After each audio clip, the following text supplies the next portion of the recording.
Азыр бири-бирибиздин кемчилигибизди издей турган убакыт эмес. Жогорку кеңеш мурдагыдай толук кандуу иштегенге мүмкүнчүлүк жок. Баары талкаланган. Архив талкаланган, сервер талкаланган, сайт иштебейт.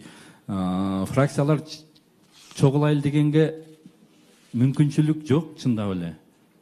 Мына бул болуп аткан жыйындар араң жыйылып атат. Азыр мына бүгүн кворум мындай толук кандуу бүгүн чогулду. Боршайком бүгүн шайлоону жарыялады.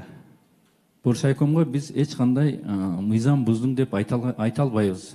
Эч кимдин укугу жок. Себеби ал өзүнүн ишин жасап атат. Биз эмне кылышыбыз керек? Мен кече жарандык коом жыйналган жыйынга барып катышып келдим. Бир топ партиянын саясий лидерлери, башкалар катышты. Ошол жерде уккан сөздү баары СМИге чыккан жок. Силер уксаңыздар, чындап эле депутаттар, биздин жасап аткан ишибизди ошол жерден элдин оозу менен уксак. Мен ушунчалык ошол жерден өзүмө ушунчалык капа болдум өзүмө. Биздин жасап аткан. Азыр дагы ошону кайталап атабыз. Болгон кемчилик кетирген 3 мыйзамдагы кемчилдиктерди жоюп, ошону эле өткөзүп коелу дегенге мына бир жумадан бери акылдашабыз. Акылдашканга эч ким келбей атса эмне кылалы эми? Бүгүн жыйналдык. Биринчи окуудан кабыл алып, бүгүн кабыл алалы.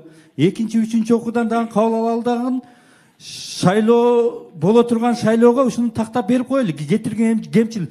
Кечеги болгон иштин баарына ушул жерде отурган 120 депутаттын баарыбыз болбосо дагы 80ден ашыгы шайлоого катыштык. Эмне күнөөңөр жок бул жерде? Менин да күнөөм бар. Ушу 7% кабыл алып, форма 2-лерди кабыл алып бергенге биздин добуш бергенбиз баарыбыз. Эми ошону оңдоп берип коелучу. Шайлоого барбасак барбай эле коебуз. Эч кимибизди көргүсү келген жок. Кечеги сөздөрдү силер уккула. Силердин бириңерди биз кийинки парламенттен көргүбүз жок деп атышат.